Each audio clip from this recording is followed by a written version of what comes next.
Hey guys, welcome to Maths. Today we'll look into Diffie-Hellman key exchange algorithm, and we'll look into this algorithm stepwise and concise manner. We'll also look into the program and we'll see application of this Diffie-Hellman key exchange algorithm. So let's get started. So there are some important notes that you need to remember about this algorithm. So the objective of this algorithm is to exchange secret key without send it on the network.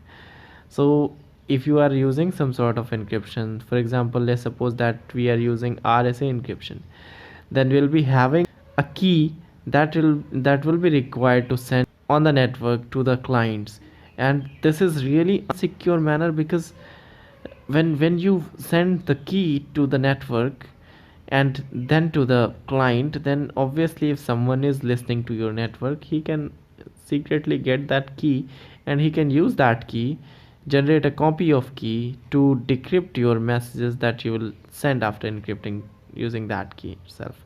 So in order to protect the transmission of secret key on the network, you should always use this Diffie-Hellman key exchange algorithm. It uses asymmetric encryption to accomplish its task. So asymmetric encryption is kind of encryption where private and public keys are involved. And what do you mean by private key and public key? We'll look into that in later parts of this video. Okay, and it can be seen in many big applications like WhatsApp, Twitter, Instagram. So we'll look into WhatsApp, how WhatsApp is applying this Diffie-Hellman key exchange algorithm to provide end-to-end encryption. And there are various companies like Twitter, Instagram, and many other messaging platforms are using this Diffie-Hellman key exchange algorithm to encrypt end-to-end messages and to avoid sending keys over the network interface. Now let's see the algorithms in detail.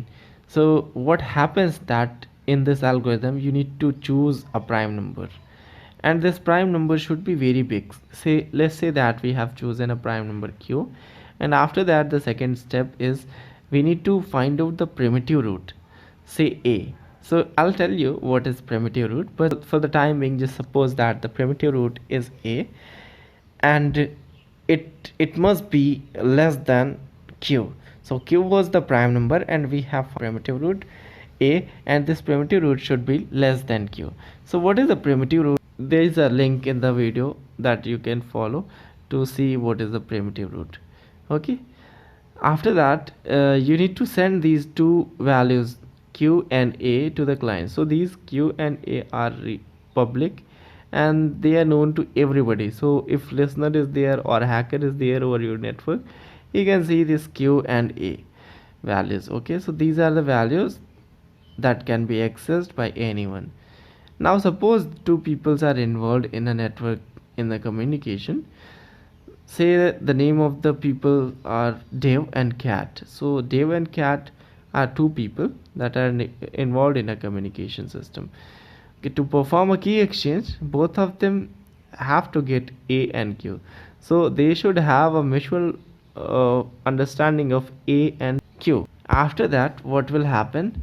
In the first step, we should calculate the public and private keys of both users.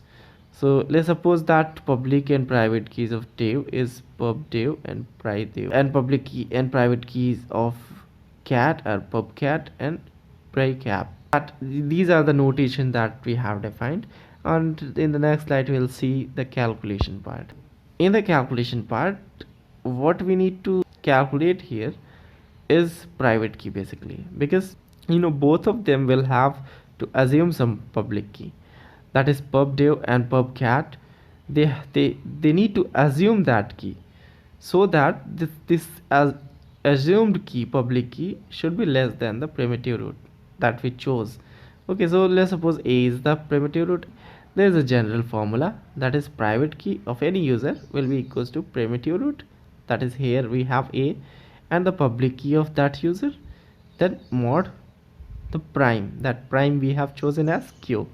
Okay, so what will be the equation for the private key of Dave?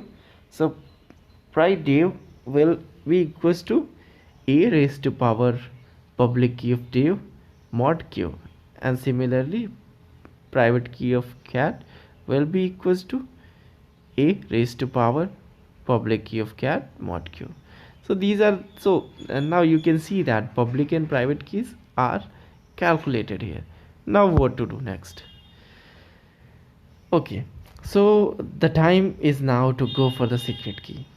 So in order to calculate the secret key, public keys must be exchanged between the users. So whatever the public key user Dave and Cat have assumed, they need to share that public key to each other.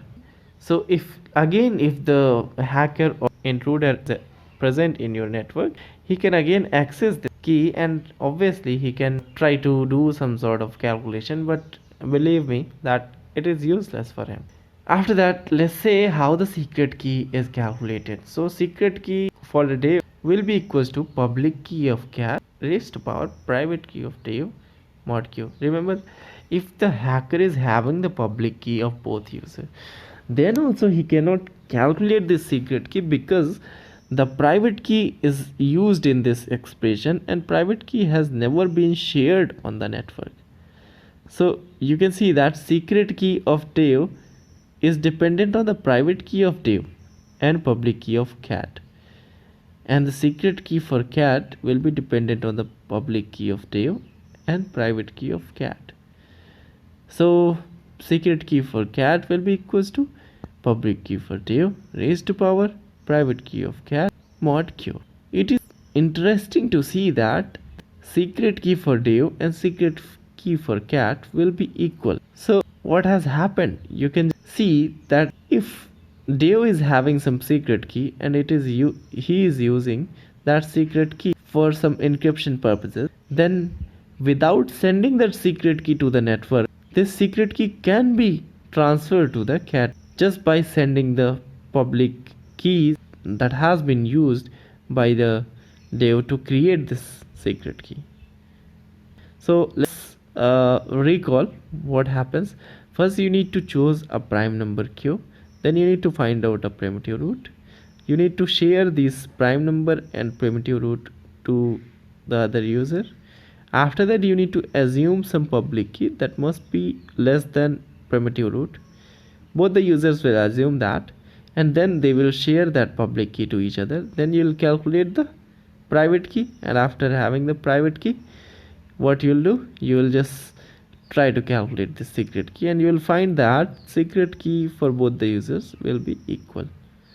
So in this way, the information that we required is known to other user, and we have not sent that exact information over the network also. This was the algorithm part. Let's understand it with the application, and let's see again with WhatsApp end-to-end encryption model.